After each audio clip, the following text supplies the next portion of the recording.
Hello my clever clay creators, welcome back. I'm Trace at TJ's Clay Creations. I'm bringing you, well, my little mini kiln unload.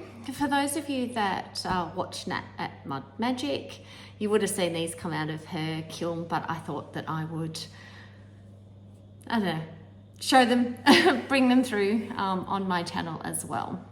So I was so excited to finally have some pieces coming back through the kiln after having such a long break from doing anything pottery related.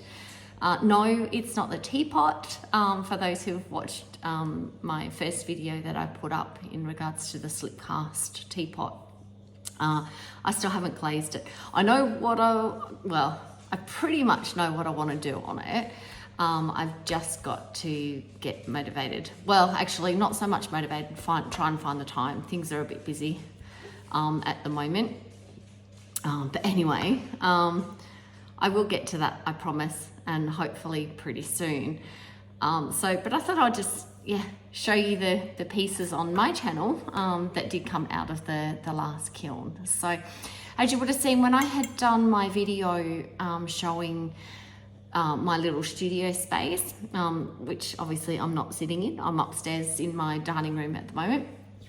I had shown you a slipcast man mold that I had done and that I'd broken his arm. Well, he survived. His arm, it's like, oh, hang on, which arm? His arm.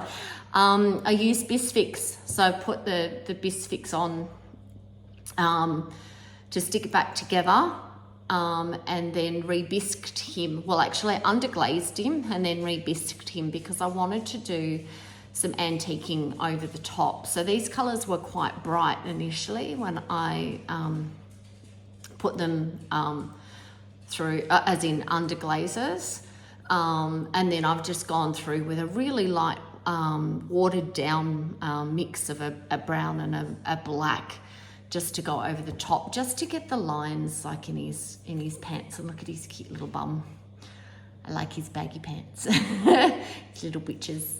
He's just so cute. I just don't know what it is about him that I don't know, so much character behind him. So I'm so happy that he has made it through the kiln. At the end of the video, I will put up a picture of his final resting place. I'm addicted to books, so I have a library space, luckily, within my house. So he's gonna live on that bookcase. So, and then this one came out. So this is a refire that I had done, I don't know, it seems like it was probably last year now. But what had happened was that the black underglaze was, which can happen, was a little bit too thick on the handle. So it had come away in parts. So what I did was sand it back. So it had gone really rough in a couple of places.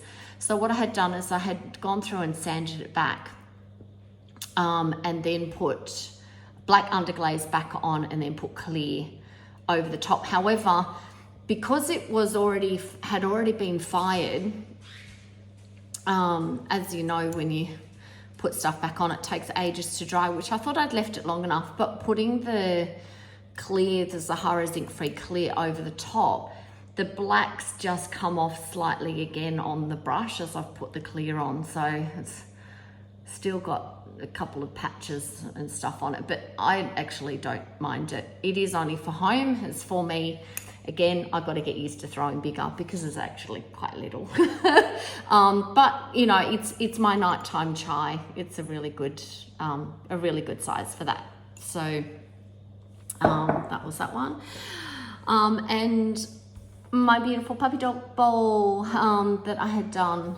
So coming out of the kiln, you would have seen Nat was a bit scared that it was going to be stuck to the shelf. Which, because she thought I'd gone actually really crazy. So what it is 2 winter wood. The winter wood was near the bottom of the jar, so it had a lot of crystals in it. So I had added alabaster into the jar and stirred it up before I put the 2 on. So it's pretty much 2 winter wood. I'm kind of wishing that I had done a base of alabaster first and just one winter wood, so I didn't have quite as much of the speckles, but I actually quite like it. And then the dribbles are light flux. So I had put a band of light flux around the top. What I had done though was that I dipped the brush into the tub, and then just sort of, because it's got the lip on it, I've dragged it up. So it looked like it was super thick because it had sort of dribbles, and then obviously they've run off, but I did grind it. So there are a couple that are still, they're flat though, because the bowl ends, it ended up, Nat had put it on a raised cookie, so unfortunately it's bubbled in the bottom. So it does sit flat, however, even though I've still got a couple, I just couldn't, I was too scared to go down even further because I was worried that, mind you, there's a lot of clay in there, so I don't know why I was worried that I would go through. But anyway, I stopped, but it does sit flat.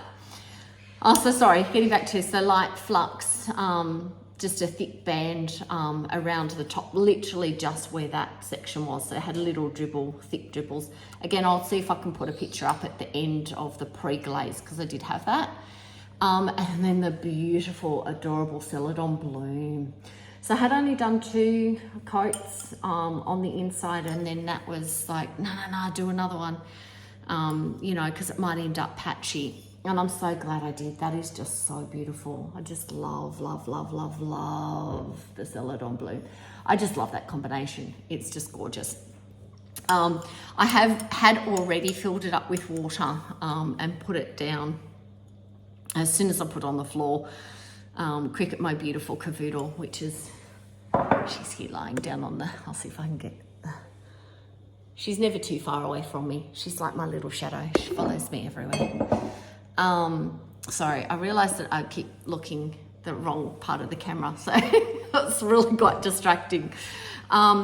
Anyway, as soon as I'd filled it up with water and put it down on the floor, she's gone over to investigate, but so did the cat. We have a ragdoll cat called Dusty as well, so I'll put a photo up at the end as to her, you know, her being introduced to the bowl and the cat sitting there waiting. I also have another piece here as well, but I really don't know what glazes. I'm going to have to look it up, and I'll put it up at the end. So I had done this jug ages and ages ago, and the glaze had run and actually stuck to the cookie, and I managed to get the cookie off the bottom, but I just never ground the bottom so that it was smooth, so it never sat flat. But I have now, seeing as I was doing the, you can see where it had bubbled up sort of all around here, but it actually had gone down off the base, so it didn't sit flat. So I've managed to clean that up today. Seeing as I was grinding the dog bowl, I thought I might as well do this one too. But I will put up at the end what the glazes are, because sorry, off the top of my head, I didn't even think to look it up before I started doing the video. That would have been more logical, but no, of course not the way that my brain works. But in grinding the bottom, what I have also noticed is that there's a crack under the handle. It seems like it's, you know, still pretty sturdy, and it's not all the way, it's not all the way through. But again, it'll be one that I'll keep for me. I just like the size of it. I don't tend to do gravy or things that much, but I thought it might be nice for custard, or if you're doing, I don't know, at Christmas time we always do Christmas pudding with custard, so I thought that might be a nice thing to have on the Chrissy table, so I thought I would show you that as well. So thank you. I know that most of you probably have seen all of that come out of Nat's kiln anyway, but I just wanted to post something on my page. So if you enjoyed it, like and subscribe. It is free, and you know, I appreciate all the support and the comments and stuff, and we'll answer any questions or get back to people. I try to answer everybody that comes through, but thanks again for tuning in, and hopefully I will get round to getting my teapot glazed very soon. Nat and I are starting a hand building class on Friday, so there'll be more stuff, hand-built stuff coming through the kiln for that. So that will be exciting for those pieces. So hopefully I'll be able to get my teapot glazed soon so that you guys can see what I've got in my head or how I translate it, because I don't know if it's going to translate properly, but we'll see how it goes. But again, thanks for tuning in, and I'll see you next time. Bye. Oh my gosh, I can't believe that I didn't think to mention it right at the very start. I want to say thank you so much to Karen at Barehead Pottery for creating my intro. It's just, oh, I can't believe that she is that clever that she did that, and I absolutely love it. So thank you, Karen at Barehead Pottery.